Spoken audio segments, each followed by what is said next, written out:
Herkese merhabalar. Bugün mutfağımızda annemin ellerinden çıkan fırından ekmek aldırmayacak efsane bir geleneksel yufka ekmeği yani şepit yapıyoruz. Küflenmeyen, kurumayan, pamuk gibi ıslatılan bu tarifin sırlarını aşama aşama anlatıyorum. Hamuruna koyduğumuz zeytinyağından maya miktarına, saçtaki pişirme tekniğinden ıslatma yöntemine kadar hiçbir detay kaçmayacak. Tarife geçiyorum. Elediğimiz 4 kilo unun etrafına bir yemek kaşığı tuzu ekliyoruz. Annem şöyle bir karıştırıyor. Önceden bir su bardağı ılık suda yarım paket yaş mayayı erittik. İşte ilk püf noktası maya eklememizin sebebi ekmeği puf puf kabartmak ve içinin çiğ kalmasını önlemektir. Ardından bir su bardağı süt ve bir çay bardağı zeytinyağını ekliyoruz. Süt lezzet verirken zeytinyağı hamurun kolayca açılmasını sağlıyor. Sizlere de fikir olsun inşallah. Alabildiğince ılık suyla Aysel Sultanım hamuru özleşene kadar güzelce yoğuruyor. Aysel Sultanım içine sevgisini katarak hazırlıyor. O yüzden pek güzel oluveriyor maşallah.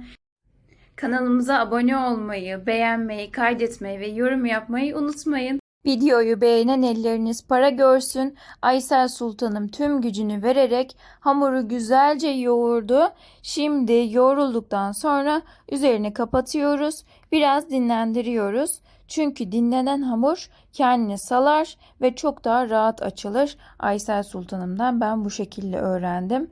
Dinlenen hamuru ikiye bölüp tam 41 adet eşit bezeye ayırıyoruz. Üstü kurumasın diye bir örtüyle örtelim ki kurursa böyle yırtılabilir hem açılmaz. O yüzden mutlaka üzerini örtün sizler de eğer yapıp denerseniz. Anacığım hem tablanın üzerine un serpiyor hem de bezenin üzerine un serpip oklava ile açmaya başlıyor. Açarken kenarlarını ve ortasını eşit derecede incecik yapmaya dikkat ediyoruz. Annem bir hamur açar, böyle inceciktir, tül perde gibidir. Arkasına karınca duasını koysak okunur, o derecede incedir. Maşallah benim anacığıma. Önemli bir püf noktası da söyleyeceğim. Annem yufkayı sacın üzerine atmadan önce tahtaya vurarak fazla ununu silkeler. Bu sayede unlar saçta yanmaz ve ekmeğin üzerinde siyah yanık tozları oluşmaz. Bunlar önemli püf noktaları bence. Elektrikli sacımızı maksimum ısıya getirdik. Elektrikli sacın üzerine ilk yufkamızı serdik. Pişirirken sürekli çevirerek ve yönünü döndürerek pişiriyoruz ki içi çiğ kalmasın, baloncuk baloncuk kabarsın diye. Kesinlikle çok fazla yakmıyoruz ama çiğ de bırakmıyoruz. Eğer çiğ kalırsa ileride nemlenip küflenebilir.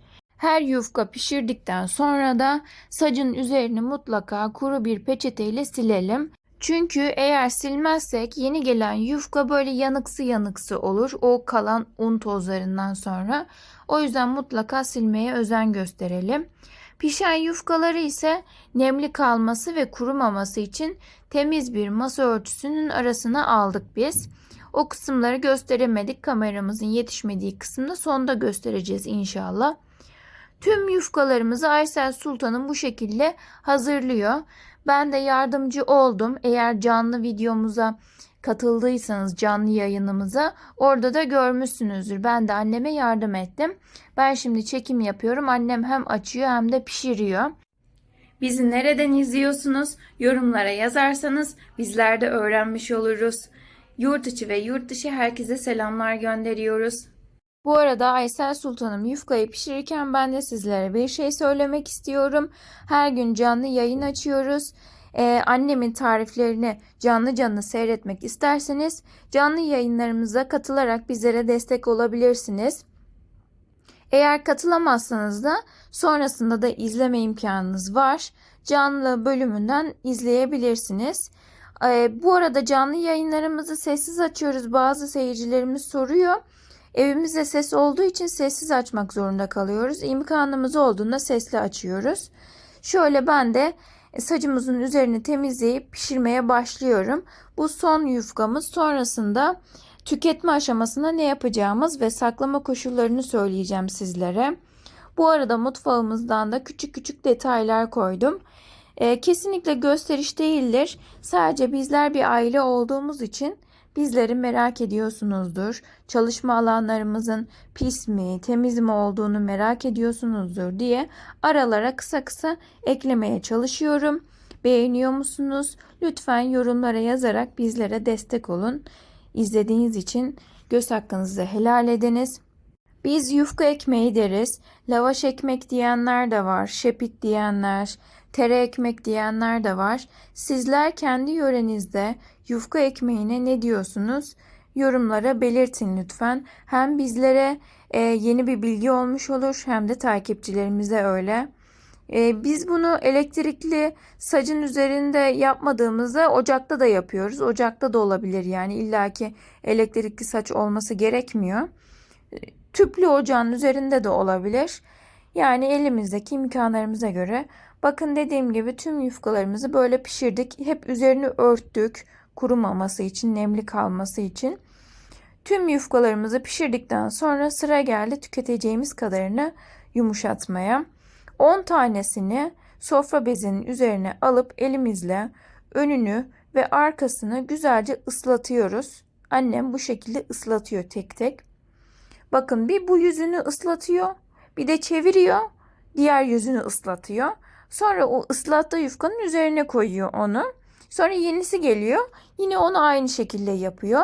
Eğer elinizle yapmak istemezseniz bir pet şişenin içerisine su doldurup pet şişenin kapağını böyle iğne ile delip, tabii ki de pet şişesi temiz olması koşuluyla, iğnenin de öyle yıkanmış. Sonrasında pet şişenin kapağını böyle delip delikleri açıp içindeki suyu böyle yufkalara tutup ıslatabilirsiniz. Ama Aysel Sultan'ın bu şekilde tercih etti şimdi.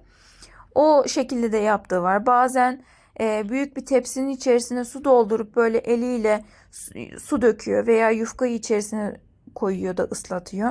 Şimdi bu şekilde yaptım. Üst üste dizip sofra bezini kapattık. 10-15 dakika kendi buharında yumuşamaya bıraktık. İşte lokum gibi yumuşacık yufka ekmeğimiz hazır bakın. Bir de şunu söylemek isterim ki sadece yiyeceğiniz kadarlık kısmını ıslatın. Kuru kalan yufkalar serin ve güneş görmeyen yerde aylarca bozulmadan durur. Islattığınız ekmeklerden artarsa mutlaka buzdolabında saklayın derim.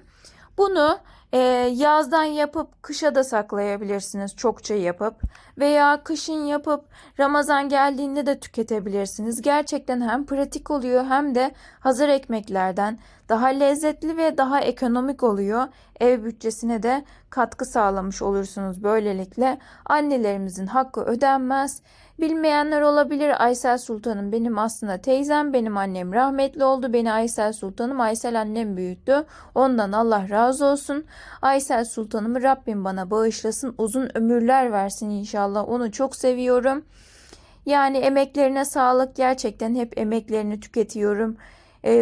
Yani Allah razı olsun. Yani ellerinin güzelliğine, kalbinin güzelliğine ellerinden öperim. Çok diyeceğim şeyler var. Onu çok seviyorum. Ellerine emeğine sağlık. Sizler de izlediğiniz için çok teşekkür ederiz.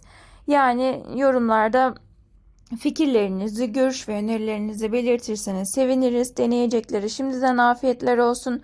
Videomuzu beğenmeyi ve anneme destek olmak için kanala abone olmayı unutmayın. 100.000 abone için destek olursanız seviniriz. Bir sonraki tarifte görüşmek üzere.